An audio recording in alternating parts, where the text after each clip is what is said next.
जय हिंद दोस्तों, स्वागत है आप सभी का आपके अपने यूट्यूब चैनल जैकपुर पे। तो आज के इस वीडियो में हम लोग क्लास 12 का हिस्ट्री का वीकली टेस्ट के लिए मोस्ट इंपॉर्टेंट सवाल लेकर आए हैं। तो वीडियो काफ़ी इंपॉर्टेंट होगा। आज के इस वीडियो में हम लोग ऑब्जेक्टिव एंड सब्जेक्टिव दोनों देखेंगे, जो आपके वीकली टेस्ट में तो काम आएगा ही आएगा, साथ ही साथ आप लोगों का प्री बोर्ड एग्जाम एंड आप लोगों का जो फाइनल एग्जाम होने वाला है उसमें भी ये काफ़ी हेल्प करेगा। तो चैनल पर पहली बार आए तो सब्सक्राइब कर लीजिएगा एग्ज़ाम की तैयारी के लिए। चलिए शुरू करते हैं। सबसे पहला सवाल देखिए आपके स्क्रीन पर आ चुका है कि भारत में औपनिवेशिक शासन व्यवस्था सर्वप्रथम कहाँ स्थापित किया गया था। तो भारत में आपको बताना है कि ये बम्बई में हुआ था या फिर बंगाल में या फिर मद्रास में या फिर कोई नहीं। राइट आंसर हो जाएगा इसका ऑप्शन नंबर बी, बंगाल में हुआ था। दूसरा सवाल पे आते हैं। दूसरा सवाल है हमारा कि 1793 में जब बंगाल में इस्तेमा मरारी को बंदोबस्त लागू किया गया तो उस समय बंगाल का जो गवर्नर था वो कौन था। कॉर्नवालिस था, सर जॉन शोर था, लाइफ क्लाइव था या फिर कोई भारतीय था। तो राइट आंसर हो जाएगा ऑप्शन नंबर ए, कॉर्नवालिस। ठीक है। जोतदार कौन होते थे। ऑप्शन है आपके पास, गांव का मुखिया होता था, धनवान रैयत होता था या फिर जमींदार होता था या फिर न्यायाधीश होता था। राइट आंसर हो जाएगा इसका ऑप्शन नंबर बी, धनवान रैयत। क्वेश्चन नंबर आते हैं हम लोग 4 पे। कहा जा रहा है कि पांचवी रिपोर्ट ब्रिटिश संसद में कब पेश की गई थी। तो पांचवी रिपोर्ट जो है ब्रिटिश संसद में सन 1800 में पेश की गई या फिर 1812 में या फिर 1813 या फिर 1850। राइट आंसर हो जाएगा सन 1800 ईस्वी में। क्वेश्चन नंबर 5 पे ये कहा जा रहा है कलकत्ता में स्थित अलीपुर चिड़ियाघर की स्थापना किसने किया था। तो कलकत्ता में स्थित अलीपुर चिड़ियाघर की जो स्थापना किया था तो फ्रांसिस बुकानन ने किया या फिर जेवियर लड़का ने किया या फिर जॉन हैरिस ने या फिर इनमें से कोई नहीं। तो इसका जो राइट आंसर हो जाएगा फ्रांसिस बुकानन ने। ऑप्शन ए हमारा यहाँ पे राइट आंसर हो जाएगा। क्वेश्चन नंबर 6 पे आते हैं। कहा जा रहा है कि फ्रांसिस बुकानन कौन था। एक चिकित्सक था या फिर कलाकार था या कलेक्टर था या फिर निदेशक था। तो ये जो था एक चिकित्सक था। ऑप्शन नंबर ए इसका राइट आंसर हो जाएगा। क्वेश्चन नंबर आते हैं हम लोग 7 पे। कहा जा रहा है कि पहाड़िया जनजाति के जीवन के प्रतीक के रूप में निम्न में से किसे जाना जाता है। हल को, कुदाल को, चाकू को या फिर इनमें से कोई नहीं। तो इसका जो राइट आंसर हो जाएगा वो हो जाएगा आपका ऑप्शन नंबर ए, हल को। क्वेश्चन नंबर 8 पे आइए। कहा जा रहा है कि गुंजरिया क्या है।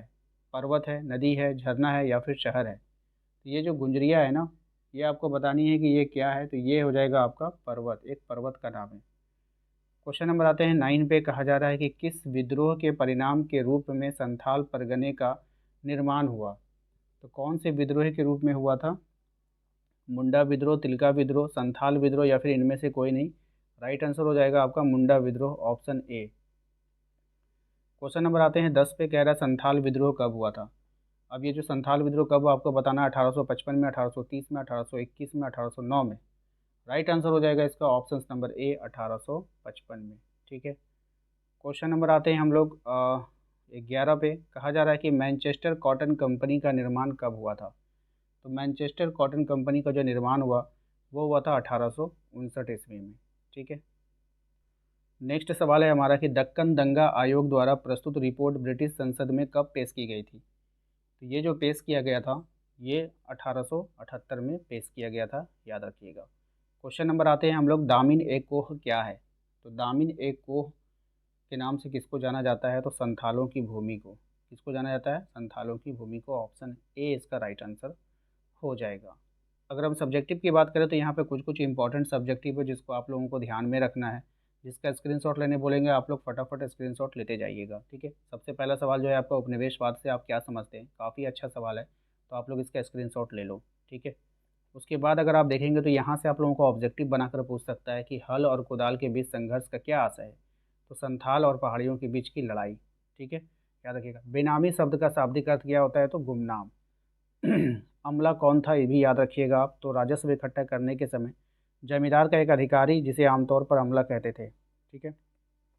बुकानन कौन था, ये सब जानकारी आपको होना चाहिए। आप सोचोगे कि कहोगे कि गुरुजी क्या ये एग्ज़ाम में आएगा, ऐसा नहीं है।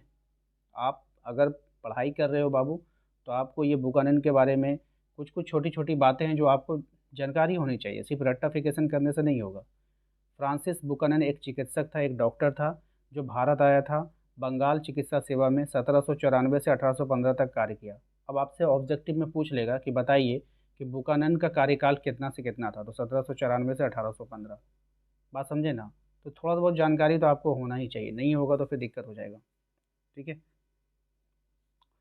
अब यहाँ पे देखिए क्वेश्चन है आपका कि बम्बई दक्कन में ब्रिटिश द्वारा लागू की गई राजस्व प्रणाली का नाम बताना है आपको। तो अंग्रेज़ सरकार द्वारा बम्बई दक्कन में लागू की गई राजस्व प्रणाली का रैयतवाड़ी कहा जाता था।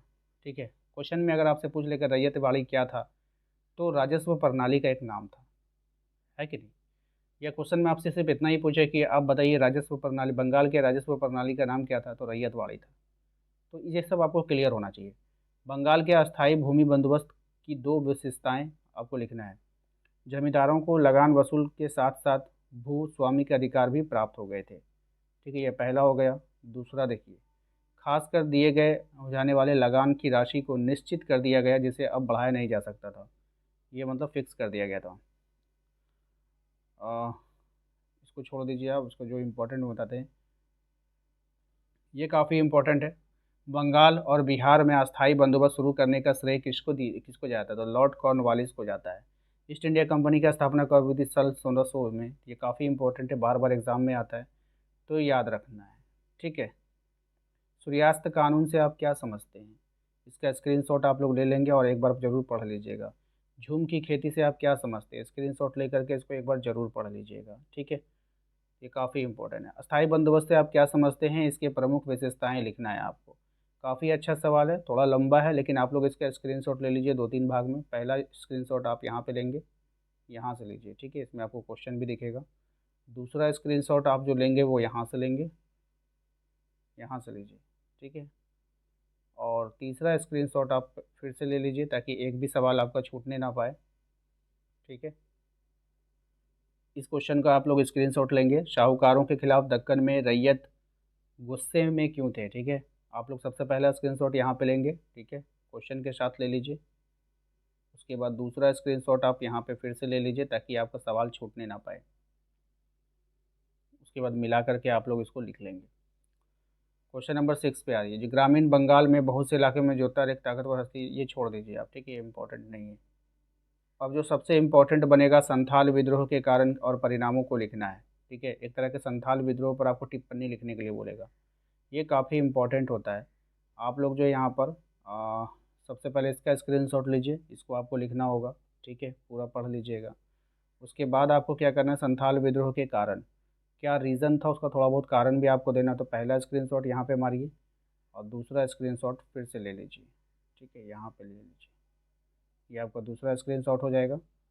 और तत्कालिक कारण दे सकते हैं। क्वेश्चन लंबा है, देखिए 12 के एग्ज़ाम दे रहे हैं तो बड़े बड़े क्वेश्चन पूछे जाते हैं, तो फिर से आपको इसको स्क्रीनशॉट लेना पड़ेगा। और उसके बाद संथाल विद्रोह के जो परिणाम हुए वो आपको वहाँ पे देना होगा। ठीक है, तो इतना आप लोग स्क्रीनशॉट ले लीजिए। तो आशा करते हैं आप लोगों को आज का ये वीडियो पसंद आया होगा। वीडियो अच्छा लगा है तो प्लीज़ वीडियो को लाइक करके चैनल को सब्सक्राइब जरूर कर लीजिएगा। घंटी वाले आइकन को दबा लीजिए, ताकि आने वाली हर एक वीडियो का नोटिफिकेशन आपके मोबाइल पे जाए।